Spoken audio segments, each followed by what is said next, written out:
Hello, everyone. Welcome to the DADEFUYE podcast, episode 3, DADEFUYE 2020. And we have our guest on the show straight out of the gutter. I hope I'm pronouncing it right. So go ahead and introduce yourself and also give us a 10-year background to your gaming history. All right. I'm straight out the gutter. Obviously I do YouTube videos. The games I currently play right now is Anthem, Destiny 2, a little bit of COD. Going back for like a little bit of gaming background, say like around, I really started gaming back in 2008. First got my PlayStation 2. I had my dad brought me Gran Turismo 3, so because I'm a car fanatic. I was playing Gran Turismo. I play games like Midnight Club, Need for Speed, Underground 1, 2, growing up in those childhood nostalgic games. And as time goes by, as gaming changed drastically a lot over the past 10 years, I ventured into like RPG games and more first-person shooter games, like obviously Call of Duty, a little bit of Battlefield. I owned all those games. But currently, in this current state right now, I'm just sticking to like 4 games right now, because as you grow up to be an adult, because when you were 12 years old. Oh yeah. You start feeling it. It's like when you were a kid, you wanted to play every single game. Oh yeah, bro. I had tons of games, but bro. Now it's just yeah, it's like work, home, and I could only play like 3-4 games at a time before I start falling asleep on myself. So I feel you. Yeah, it's like I'm 25 years old, and I act like if I'm 36 years old, man. I can't stay up after 9 o'clock. I start falling asleep. Like, this adult life, man. you start feeling like you're 60. Yeah, like I'm too old for this, man. Man. But yeah. So like right now, you mentioned Anthem, which will be part of the main discussion for today's podcast. Yeah. Okay. No problem. What are your thoughts? I'm good at talking about Anthem. What are your thoughts on Anthem now versus then? Like, let's say February or January 2019 versus 2020. What are your thoughts on the difference between both games and builds of the games now? Well, to start off, we all knew that Anthem had a really horrible start. It was one of the worst. It was considered one of the worst games of 2019. Mm-hmm. It had the worst launch. It left, right, and center. And I would admit that it was horrible. But what kept me playing Anthem is the core idea of the game. Oh, okay. The flight because system? The flight system, the whole core idea of the Iron Man feeling, the Exos, never played a game like that. It doesn't feel like a knockoff of another game. Mm-hmm. So I really love the core idea of the game. It's unique. It's just that the game was rushed and it wasn't executed properly. It started off really bad. Really, really bad. People lost faith in the game, but I still stuck with them because I'm a founder, right? So I pre-ordered the game in 2018, full Legion of Dawn, everything like that. Yeah, same here. And like I was like, damn, this is what my 84 US dollars went into, because I'm not from the US, so the conversion is a lot of money. Oh yeah. But you know what? I kept faith, and that's something a lot of people don't have, because in general, I'm a gamer. That's true. Right. And if I like something and I see potential in something, I'll stick with it. Right. Mm-hmm. So current state, it started off bad. I was disappointed that they stopped the roadmap, because I believe if they kept the roadmap, it would have kept things a bit stronger in Anthem. I was looking forward to that too. Big time. The roadmaps was presented well, and how they were going about it was well, but when I heard they announced that they canceled, I was like, why would you cancel something like this when you lost over basically 75% of your player base? Oh yeah. Right. You already lost 75% of your player base, and then you're looking to cancel the roadmap. Basically, you're taking content away from the game when you want to hold on to the 25% of the players that are still holding on. Yep. That was another.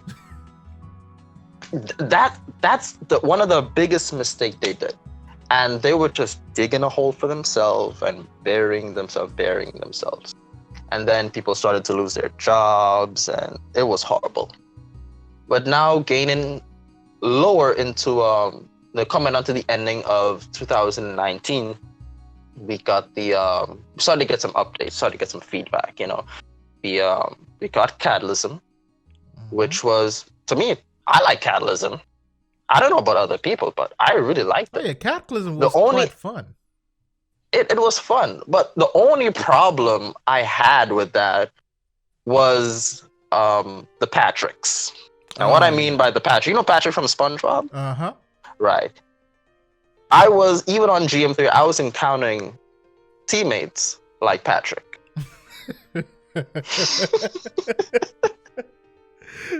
That's my problem. I have to put on the mic and scream at these people, don't do that.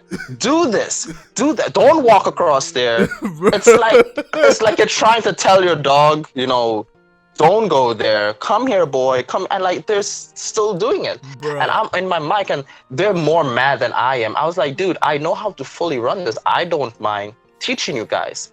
But if I tell you don't go there and you don't know what the hell to do, don't go there. Listen to me. Bro, and it was frustrating. I experience the same thing every time. See, one of my friends, Eel, you know him as Eel Fallen. He would refer to those people as crayon eaters. I think they consider in Destiny and the Titans, they consider Titans as crayon eaters as well. Oh my god! So I mean, that's a perfect description, bro. That is just perfect because it's frustrating. It was so frustrating. That was the only frustrating part in Catalysm. Oh, not to cut you off. Do you think that was something that has to do with the developers, or is it just a player base issue?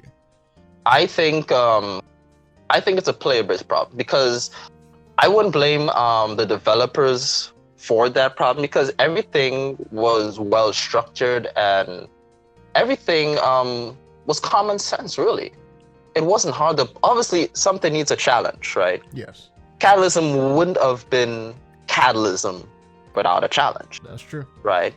So the challenge was the puzzle. The puzzles were not hard.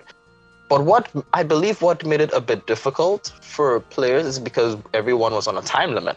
So it's not like you could have been in the Catalysm for how long you like. You had to also figure out these puzzles with a base time of 15 minutes. Now, as you complete these sections of the puzzle, because there were 5 sections. Yes. As you complete 5 areas, as you complete one area, you get a 3-minute extra time. And they were these nodes or little templates or runes where you collect and you get a minute extra and stuff like that. Yes. So I believe Catalysm is how that was. It's the player base. They weren't taking time to learn it. Because what I did was I put it on hard. I don't play on hard, but I put it on hard first. And I went in Catalysm and I looked around. I wasn't doing anything really. I just roam around, see what I can find, and learn everything before I actually hit it on GM3 because you don't want to go in. Exactly, because you don't want to go into something blindly. I noticed that at the very start, some people didn't even jump into the water to collect the echoes, and there were 6 in there that were score multipliers. Because I was okay, everybody was just going they just zoned everything else out and went straight for that first spot. And I'm like, okay, yeah. People seem to forget that if you collect all these echoes and all this, bonus multipliers, and you finish that first stop, then it multiplies your score. Like a lot. I know the first part where the echoes are. I know exactly where you're talking about, right? Yeah, inside the water. And inside the water, right? The funny part about it is that when you're coming from that underwater, the one that you have to do the underwater puzzle. Oh, that was when you the come out second from stage. the second stage, right? When you come out from there and you're going down, you actually see the echo shining in the water right in front of you. Yep.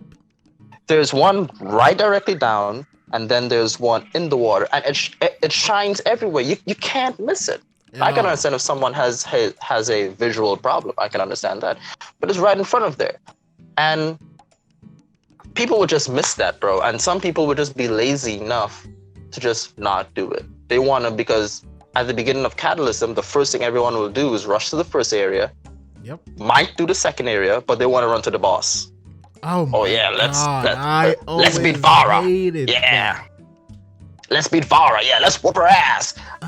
Dude, there's other stuff. There's other stuff to do. That's why they give us 15 minutes. You don't expect to fight Vara for 15 minutes. It's not going to take us that long to meet her. At all. Right?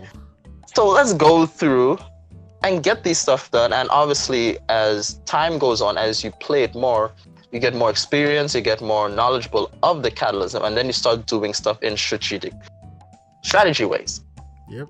So you would then understand that, okay, we're going to go here first.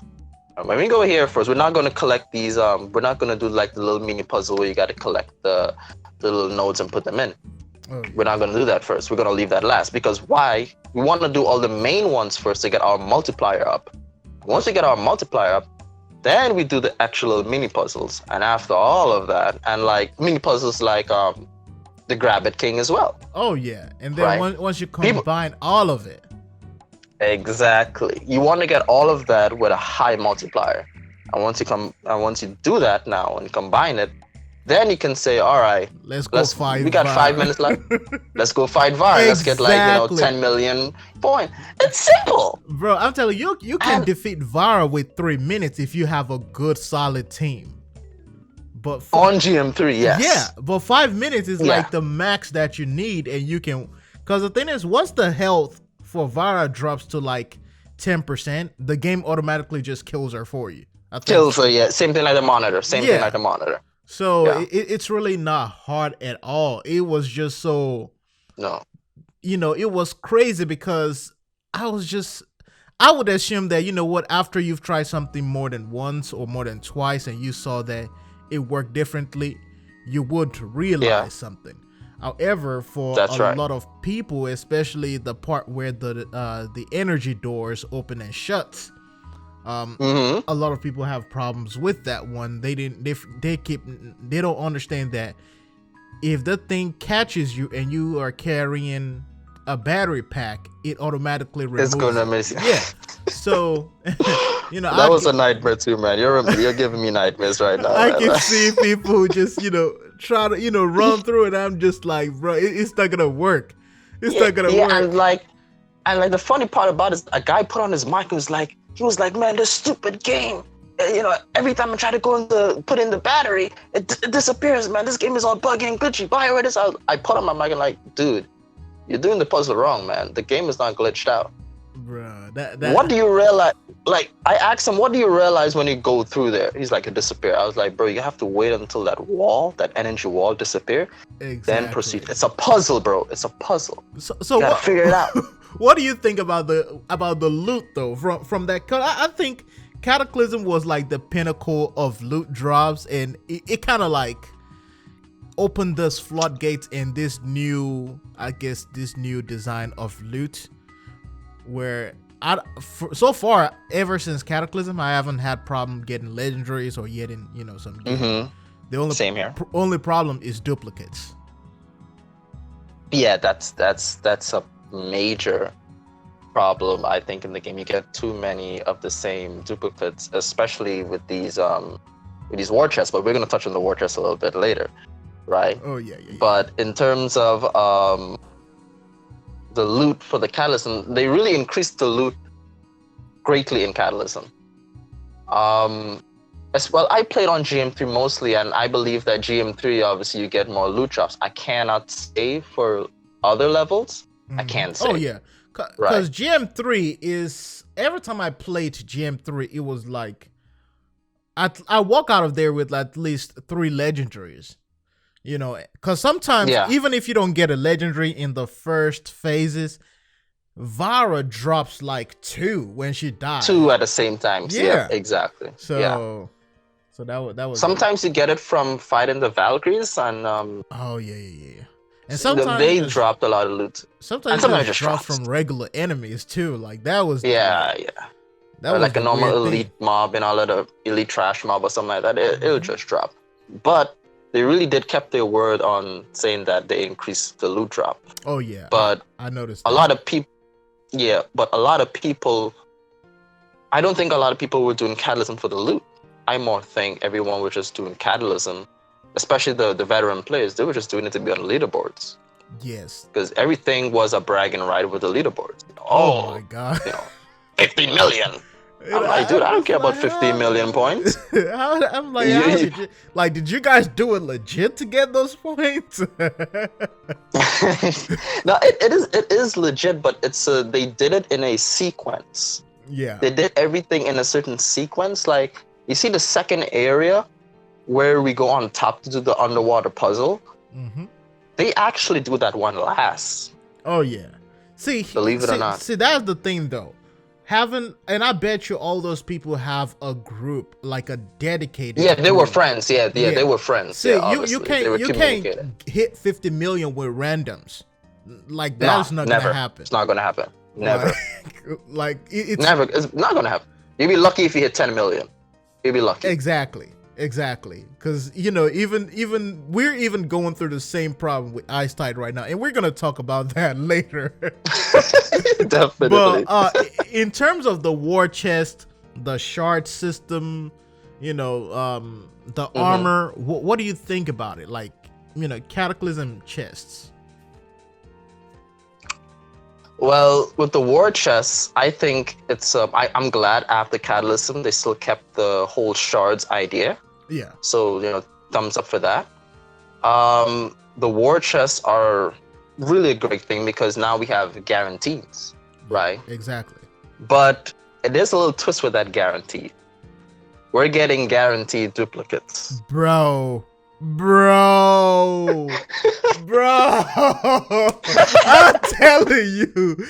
telling you, right? See, I was trying to get something for my Ranger because I have a whole bunch of 75 components, right? And I was trying to get that 80 because I'm already a legendary Ranger, right? So I'm like, okay, let me get that 80. Tell me why it just keeps on giving. I was like, it keeps on giving you Rampart or something like that. The melee ability thing. The electricity melee and the stupid shield. Bro, I wasted rejuvenated ammo. I wasted all it's given. 50,000 shards, bro. Bro, bump those numbers up, bro. Bump those numbers up. Bro, I saved 112,000 shards and I was like, yo, I'm trying to get freaking, I think the name of it is Second Wind for the Ranger. I'm trying to get a legendary version. It's a survival mod, Yeah.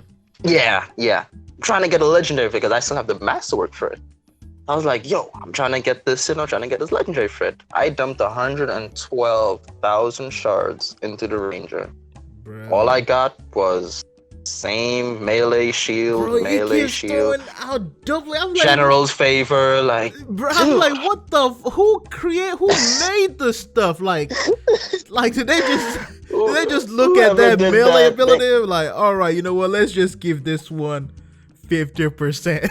Like, dude, you gotta get whoever did that needs to be fired, bro. Like.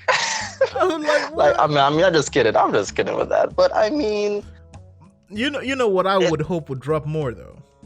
That was introduced in the Icetide, the golden key thing. I forgot the full name of it. The Guardian tokens. Guardian tokens.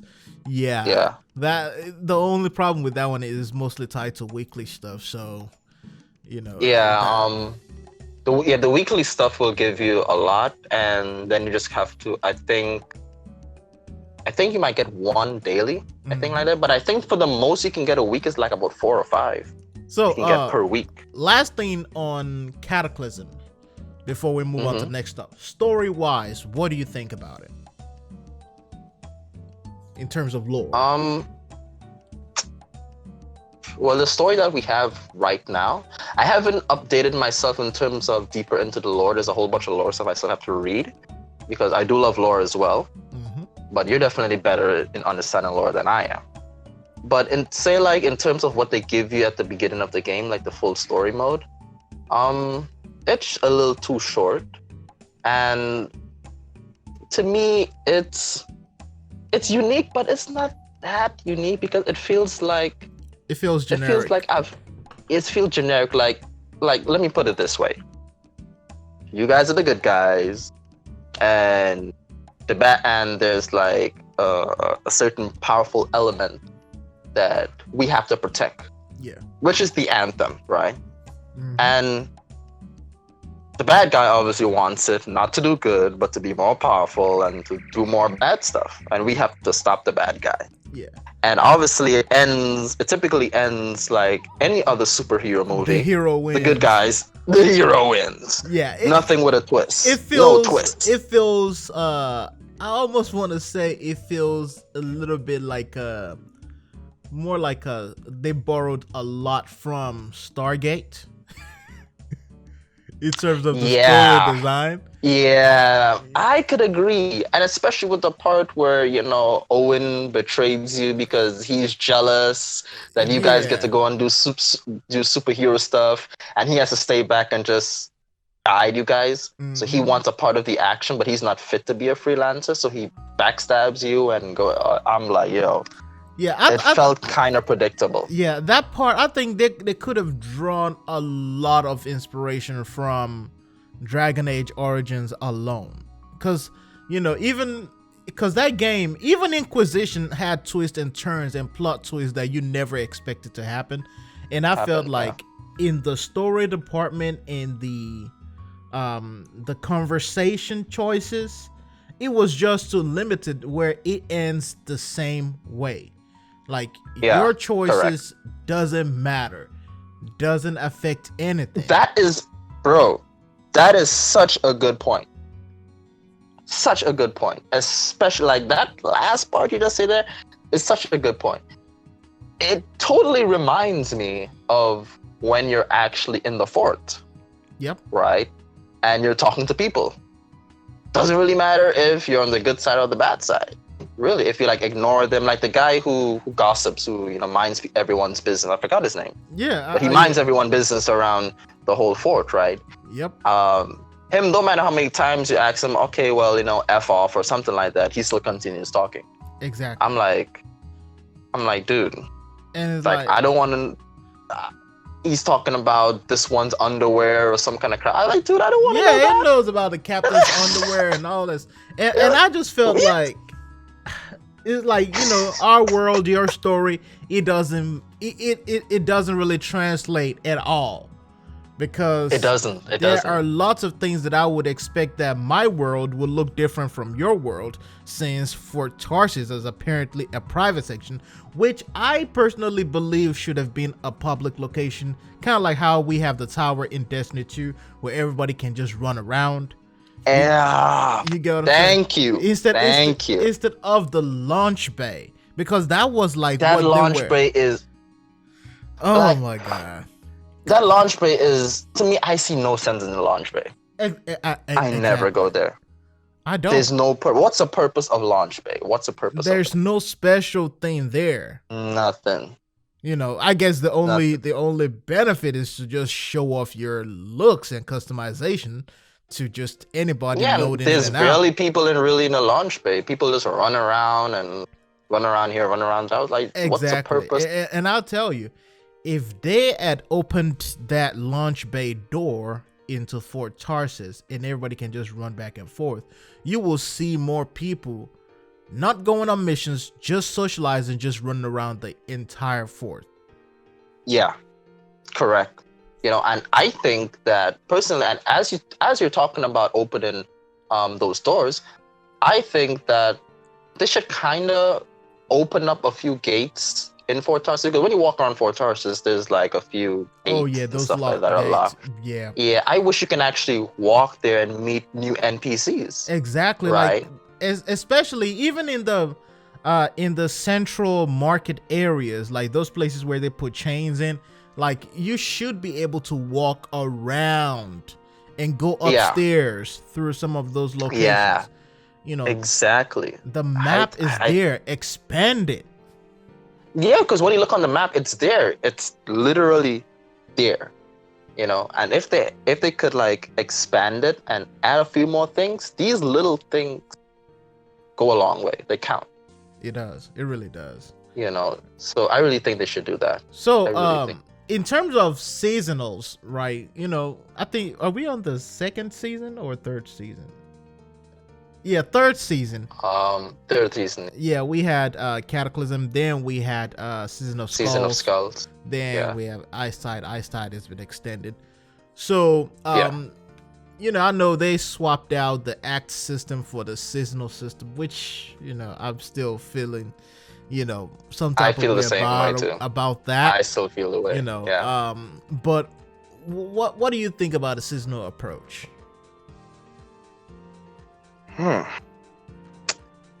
I think that the seasonal approach should have been, I think it should have been something at the side.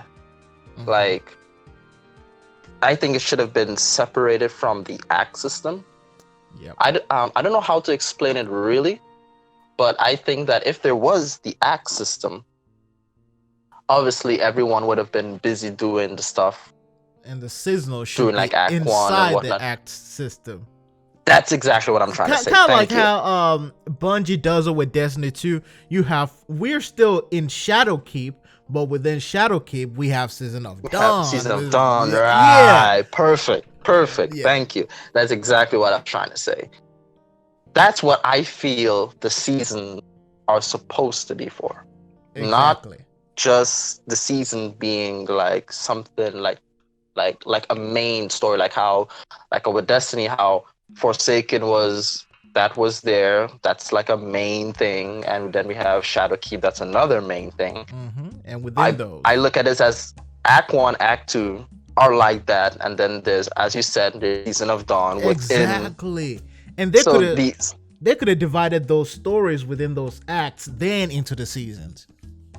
Yeah, and add more. I mean, like the little lore scripts that they do where you can go up on the website and read and stuff like that. I think they could have made stories behind it. Like how right now in Destiny we had the corridors of time and stuff like that. Mm-hmm. That was lore. Exactly. That was lore within, and they could have done something like that. And to be honest, I also feel like one thing, and I hate to have to bring it up, but with Warframe, when it comes to Nightwave, it's not like they do it in cinematic, but they just have this Captura type of thing going on where they just, Yeah, I left Warframe when I think Nightwave was just being implemented. Oh yeah. And I personally think it was something just stupid. So for me, I felt like instead of the images and the pictures that they have on the website for the seasonal stuff, I think they could have just throw some cinematics there. Heck, if you give the player base the tools, we will make it. Of course. Preach it, brother. That's what we need. We will make it. Give us a photo tool. Like even Need for Speed Heat as a photo tool in it. Right. Yeah. Even though like it is a little bit limited in the in-game ones, it has a photo mode in there. And of course, you can get cinema tools outside and, from a third party, website and get it, yeah. So, that's like, bro, I have no problem in helping the devs with any sort of like, if they want people who are willing to help them volunteer Yeah. and to help them with like certain cinema. Bro, I'm down for that. You don't even I don't want no money. I don't want anything from that. I'll just do it because of the love of it, Bro, like, And they have people that want to work with them, and I just wish that they can give us that opportunity and we can work on it, work on the cinematics. They provide the lore, of course, because they're the creators of the game. yeah, they can voice it and do all the other stuff. Just give us the cinematic tools, and we would just place the characters and the motions in there. Exactly. Even God of War 2018 has a yes, photo, yes. Why is 2020? Why games are not coming with these features? Bro, I'm telling you, man. The devs, I'm sure the devs know that every game comes out, there's always going to be some content creator out there that is going to cover their game. It's obvious. Oh yeah, I mean, there's no game. Somebody's going to cover it as part of news or something. Yeah, and some will just do it as some will make themselves dedicated to it. Right, and this is what these are the things that they should add, and it gives the game more exposure to the world. Oh yeah, definitely.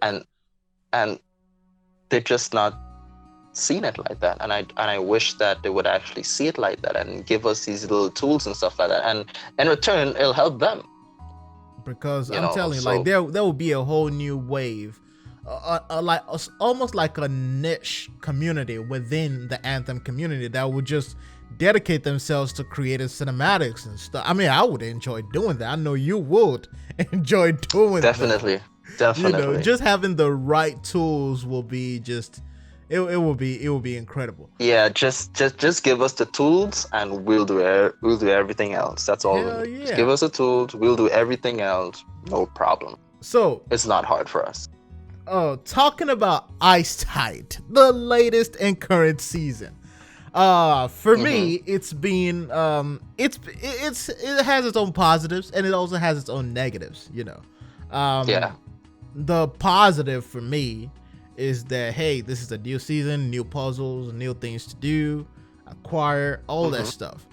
The negative for me is the fact that they still haven't done some of the things that I personally have requested, and I guess maybe they're not listening because I'm not a game changer or whatever it is. I don't kiss anybody's ass. Remind me a little, what are the things that you really like looking forward for, if things that they should have added?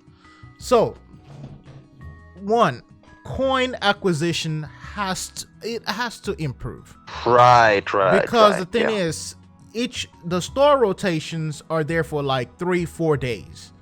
And in those 3-4 days, even if you get all your weeklies done and all that stuff, you will not have up to 61,000 coins, which means you are forced to buy shards.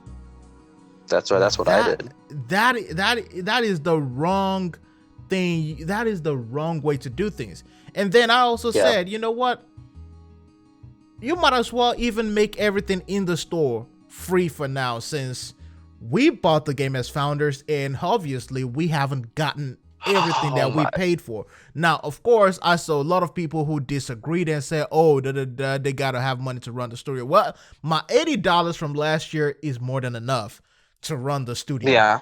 If you guys that is totally correct. If you guys need extra money, Apex is making enough for all of the studios. So just ride on Apex Legends coattail at least till you get things together. And then, of course, in terms of the content, I like small content here and there. However, it's not like the Destiny kind of seasonal content where you have a whole bunch of stuff. This one is just like, see, with Icetide right now, if you've done the open world stuff, if you've done the weekly strongholds, that's pretty much it. Yeah. Everything else is just regrinding the same activity to get, higher end gear, which, like we talked about earlier, will likely give you duplicates. Yeah. So it has its positives for, like, hey, at least they're dropping something. We have something new, or at least a variation of it. But it's something to almost work with, like the same thing. thing. Yeah, and let me touch. And since you mentioned some really good things there, and let me add my 2 cents to it there. In terms of like you were talking about with the coins, right? I think that with the new armor sets that they put out, right? If you have a season out and you put out some armor sets, and now I'm not talking about the armor sets that you get from doing the challenges, right? Because you can get some armor sets from doing these challenges, right? Oh yeah. And I'm talking about the new armor set that just came in the Tusk. Yeah. They put that in the store. Exactly. What I personally believe they should have put that for the crystals. They should have put that in the seasonal. The seasonal store should have put that. Like not we had the Cataclysm. Yeah, perfect. Yeah. They should have done that with those. And if they wanted to, they could have at least put like, okay, well, each armor set is like 80,000 crystals or 100,000 crystals. That is not hard to get. Yeah, like to be honest. The previous season, each piece was like maybe 20,000 shards or maybe 50,000 shards. Yeah, about that, yeah. Yeah, I mean, and you grind a day or two, you get it. And then you just wait for the next rotation. That keeps you coming back every single week because you know there's going to be a new armor the next week. Yeah, and I think they were rotating it every 7 days instead of every 3 days. I think they rotated every 6 days or something like that. Yeah. So they made an extension to give people more time to grind, to get the crystals, to get the armor sets. Yeah, and at the end of the season, they brought every single thing into the store. Yeah, they just brought everything back, and I was like, oh, okay, you know. But with the new armor sets, they put it in the featured store, so now people have to rush, and some people they could only cop one armor set. Exactly. And people was like, man, I really wish I can get the rest of them. It's impossible, though. It's impossible if you don't buy shards. Because the thing is, like, there's no, you can't get 61,000 coins within like 4 days. No. Nope. Nope. I tried it. The maximum I was able to get in that window was like 40 something. Yeah, about that. So yeah, about that, and that's it. It's impossible. Now you don't know when that rotation is going to come back. It can be months from now. Yep. Months from now. And one thing I want to you mentioned something about as a founder, and I think as a founder, all the people that founded the game that pre-ordered this back into, I think we deserve some sort of something that I thought the armor sets would have allowed us to stand out from everyone, but they brought the Legion of Dawn as a DLC. Exactly. Right? It's like perfect examples like Warframe with Excalibur Prime. Mm-hmm. Excalibur Prime is Excalibur Prime and the Lato Prime, all that stuff. You can never get it back in the game. I think as founders, we deserve something exclusive like that. To say that, you know, we put out our extra money to get this game where it is, you know, and then we have really nothing. Even in Destiny 2, they have certain emblems that you cannot get anywhere else. Exactly. Or anymore in the game, because it was the open beta players, the closed beta players type of stuff, you know, the alpha players. Yeah. You know, yeah, imagine if Warframe decided today we're dropping Excalibur Prime and all his items as a unvaulting or Twitch Prime stuff. You know, they do that for everything. It's gonna be a riot. Yeah, it's gonna be a riot. Yeah, the founders will flip. Yeah, exactly.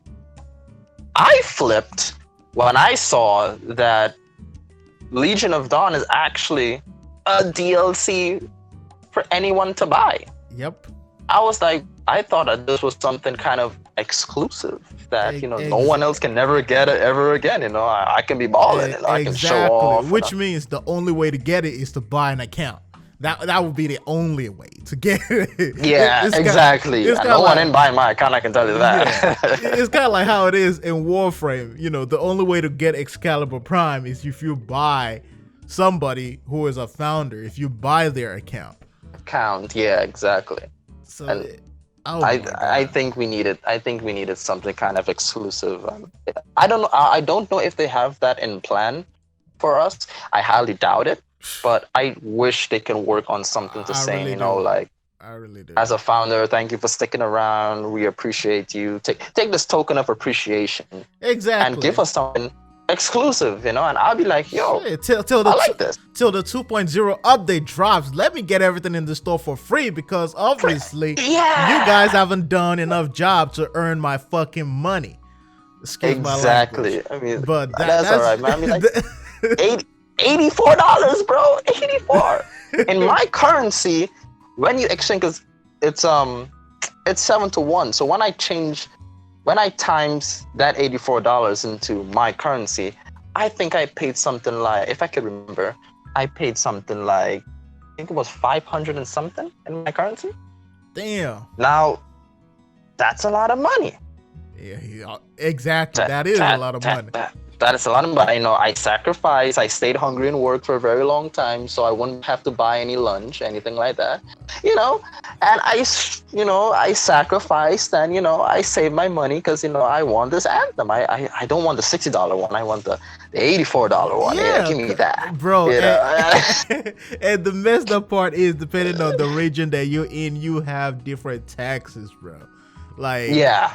That's one of the I got taxed on mine because it was $79.99, and I got taxed, so it was like $85. Same here, bro. Same here. So like they charged me. I think it's called luxury tax or something. I don't know what. It's crazy. I don't know what it is, man.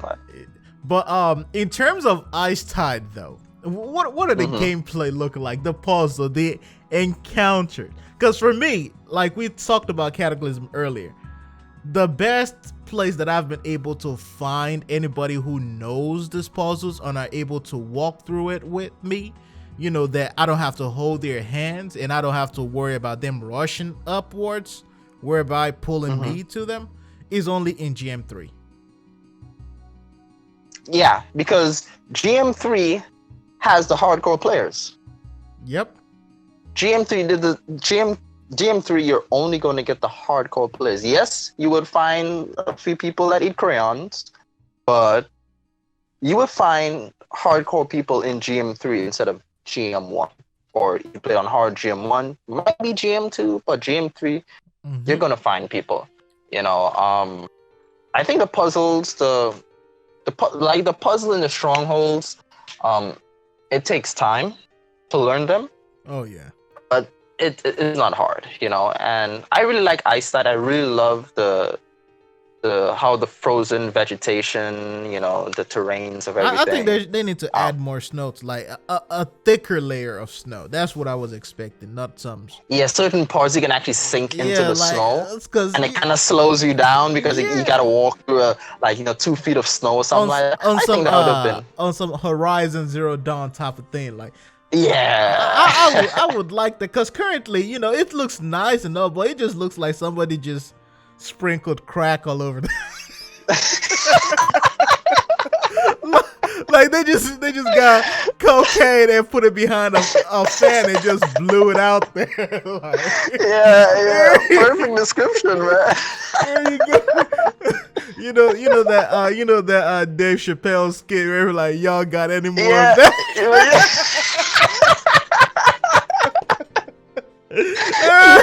Yes. Oh, man.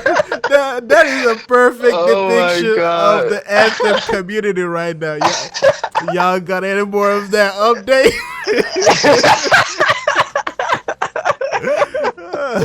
Oh my god, bro. Perfect description. Perfect description. I'm telling you, man. Like, I was playing yesterday, and okay, you know, you have the red and white boxes. They also contain those echoes and all that kind of stuff. Yeah.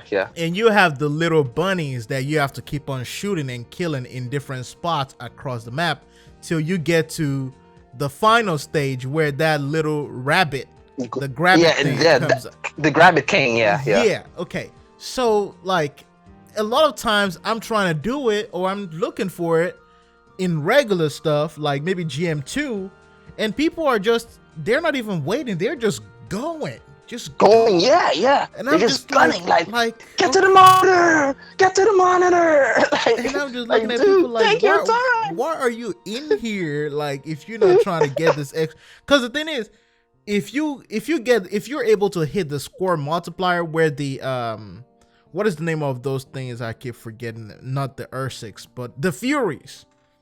If you're able to hit that score multiplier and break all the, because some people don't even know that they're supposed to break those rocks and put those echoes in those rings. Yeah, and you can spawn about here. Yeah, and then when you kill it and then you deposit all those echoes in the right spot before time runs out, you get a multiplier.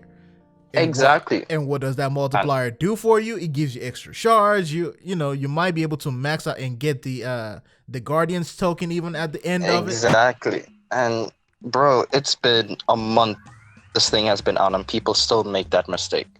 It's over a month. People should have learned this already. I mean, like, there's the other YouTubers that make tutorials on these things. Bro, Chaos Watch Prime, the video. Chaos Prime does guides on this stuff all the time. Yeah, all the time, yes. All the time. And people still don't get it. They don't understand shit. At the very beginning of Cataclysm, when we first start seeing all these puzzles and stuff, I was like you. I would get on the mic. I'd be like, hey, do this, do that. I would get frustrated. Now I don't even turn on my mic anymore. I just let it go. You just don't even bother. Yeah, I'm not even gonna bother with that. You do you, man. You go ahead. Do whatever you want to do, man. You're like, F my life, like. Exactly. It's.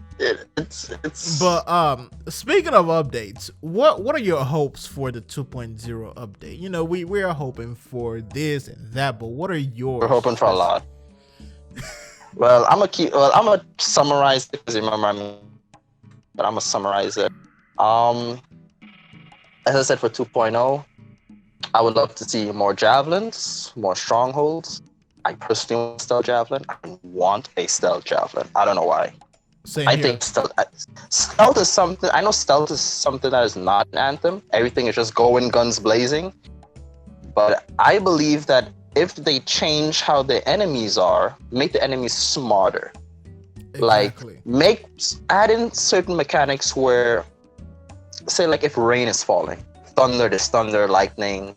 You can sneak up on enemies because enemies are not going to hear you because it's thunder, there's lightning. Yeah, you're not going to hear your footsteps, right? Lore wise, it is possible because the Dominion got all that tech.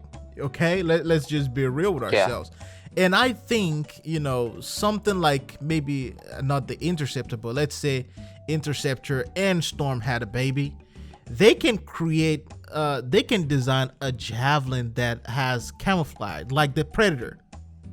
Yeah. So you just kind of like, you go into this like a glass kind of shape where, your form is kind of like the hunters in Destiny. When they go invisible, like you can still see the mirage.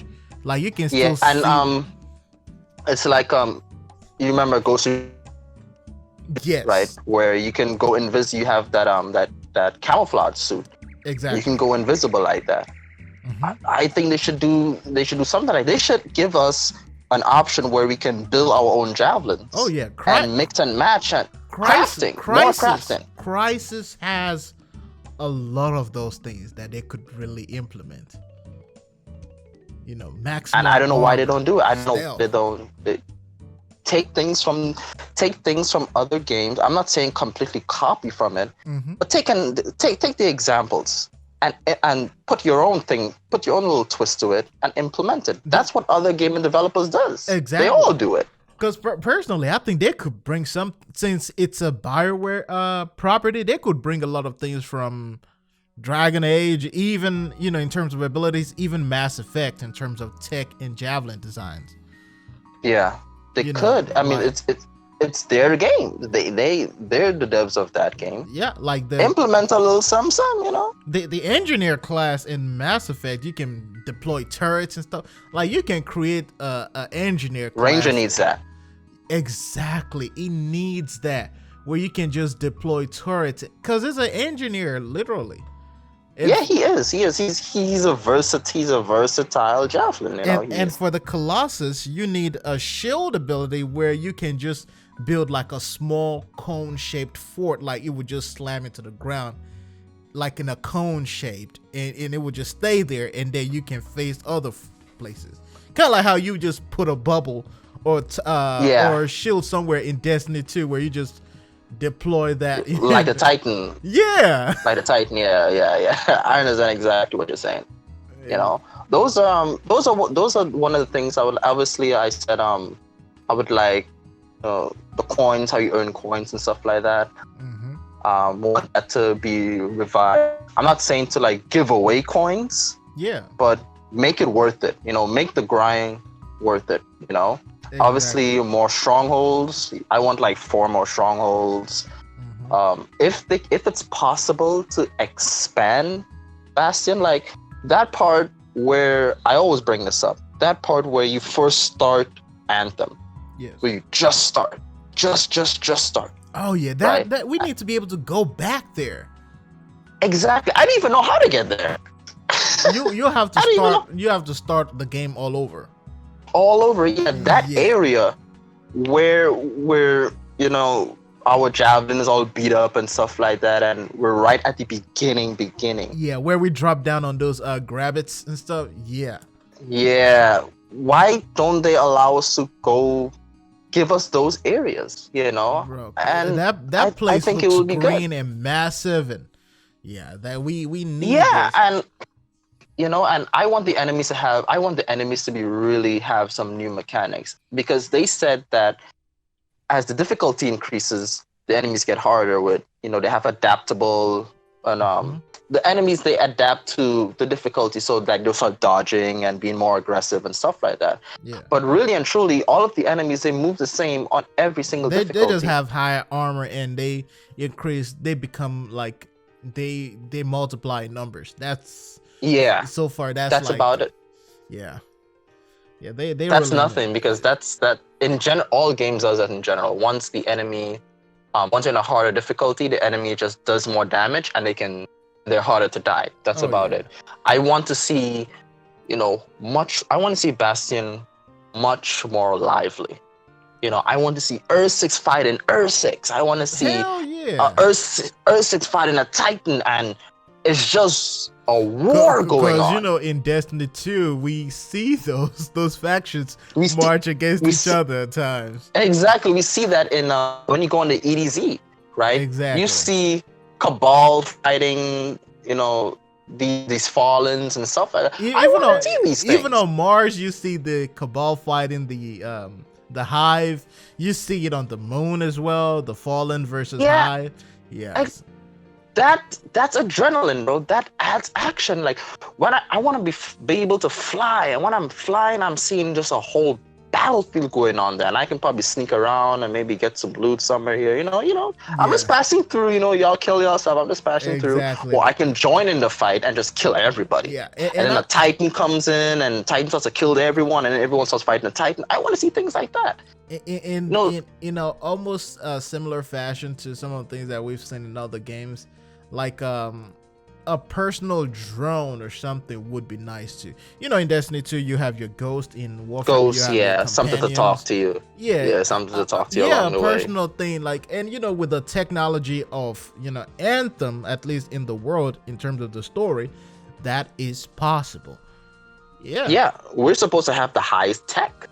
Exactly. So I want to see a whole bunch of tech stuff, bro. I want to see, you know, you can be able to throw a drone up in the air and scan the place, and you're seeing it through your visor or something like that. One thing that I wish that we had, but you know, they never did it. I was hoping that instead of just it unlocks at this level and unlocks at that level, I was hoping that when you get your javelin, it's a new mission, and then you go and you play it and all that kind of stuff. It was hard as hell, and then when you get there, it's kind of like Metroid. You know how in Metroid Prime you get that new suit and you just like, oh shit, finally. Right. Yeah, I know what you're talking about. You beat that boss and then you open and get into that place. So I feel like that should have been one of those things where, you go and acquire this new javelin and stuff. I think they did it that. I think they didn't do it that way, and they did it the way they did because they want to make it, I believe, for like casual players. Oh yeah. Because a lot of gaming developers, they're compensating more for the casual players than the hardcore players. Yeah. I'm personally a hardcore player, but sometimes I like to, chill and relax and whatnot. But I'm a hardcore player as well, right? And I would love to see things like that. Like you go out there, you fight a boss, you kill this and that, and you get a new javelin. Yeah, or you get a new weapon. Give us some cutscenes of at least putting it, getting that weapon and changing the ammo, looking at it like, okay, this is nice. Or because we have something like that in Borderlands.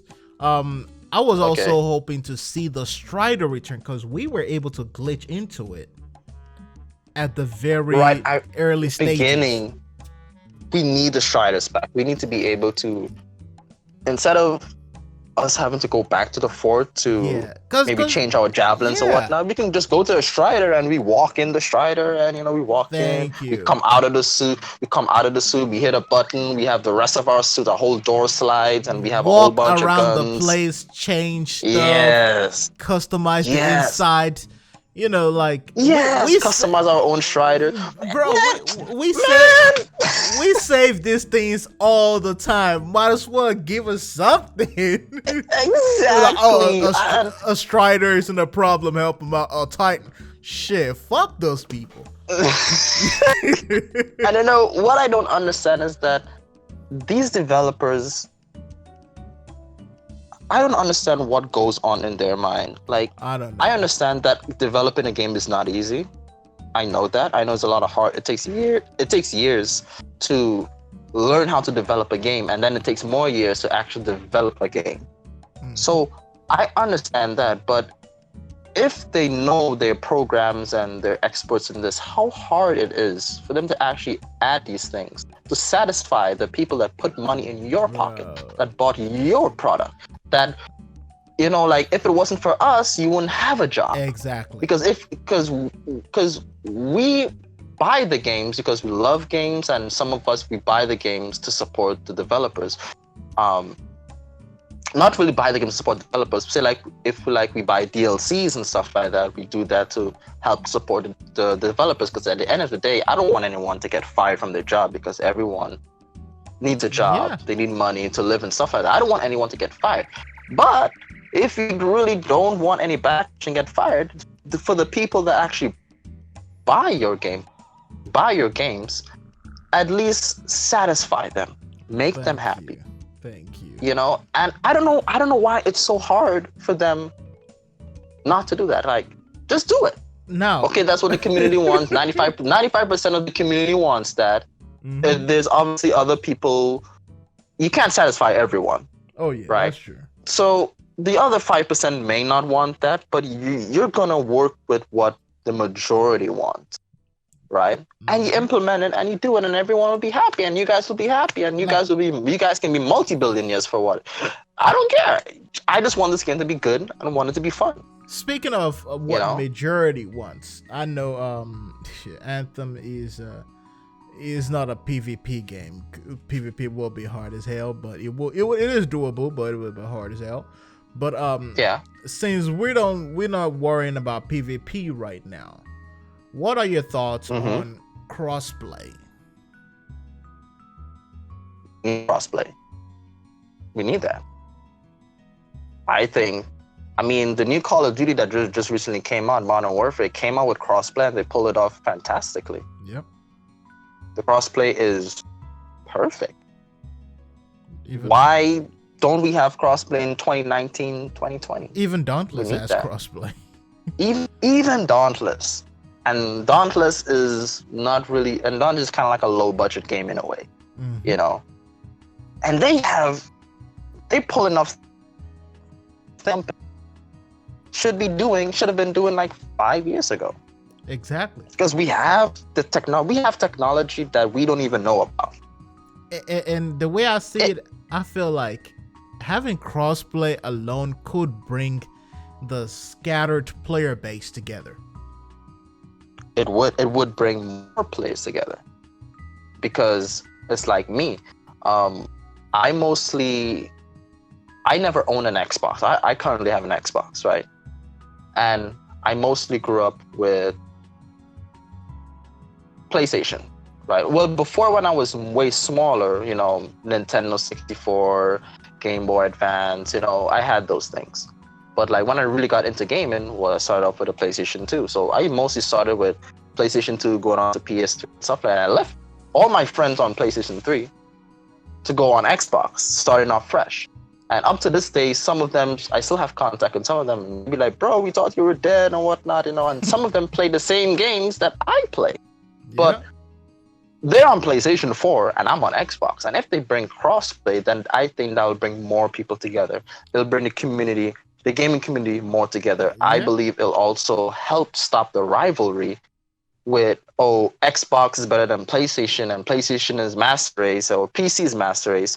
I mean, PC is kind of like master race, to be honest. But I mean, it'll stop the rivalry with console versus PC, because there's still advantages and disadvantages. That's and true. It'll bring us as gamers and give us the meaning what gaming is supposed to be. Because gaming is not supposed to be about rivalry. That's true. It's supposed to be about having fun. You know, everyone, you know, take us back in the days when we all had fun, when we all played games and laugh and joke around and not take stuff seriously.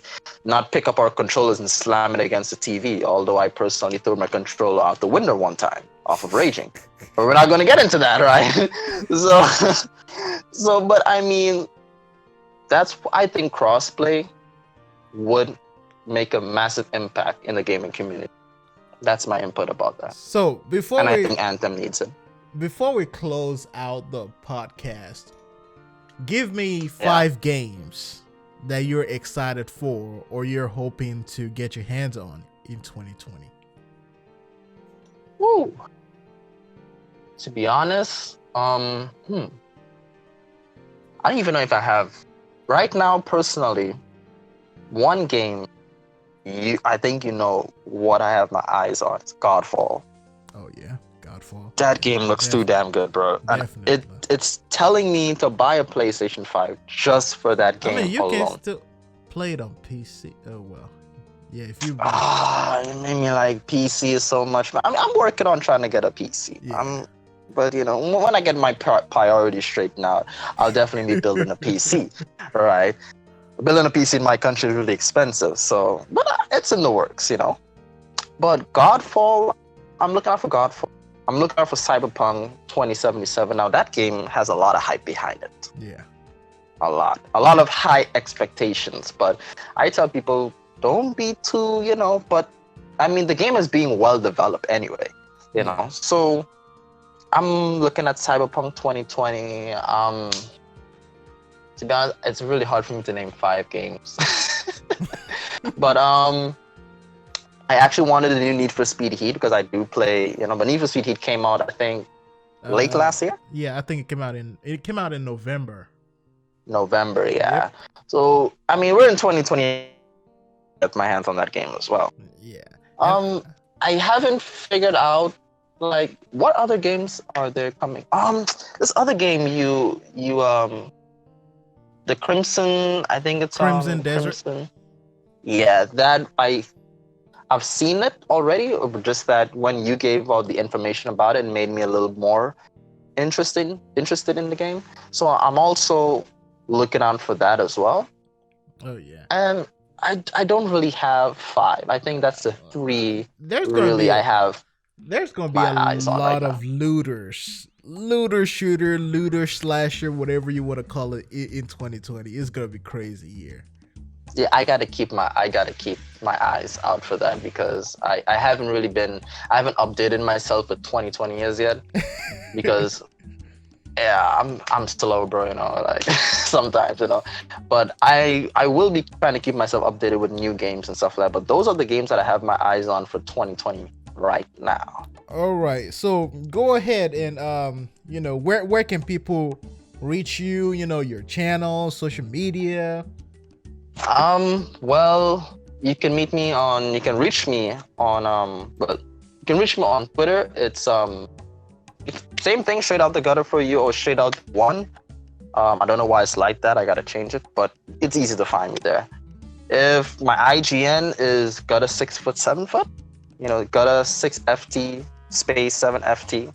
That's on Xbox. Or my main thing, which is YouTube, straight out the gutter for you. Everything is together, straight out the gutter. And for you is like the number 4 and you. Pretty easy to find. You can even type up half of it, then you're just gonna find it. I would definitely that is where you can link that in the description when I do. That is no problem. This. But anyway, I appreciate that, man. Thank you very much for being up here. It's very hard trying to get people different schedules and all that kind of stuff. And I know how it is. I really appreciate you joining me on here. That's no problem at all, man. Thank you everybody for watching. Episode 3 is done. You guys have a great day.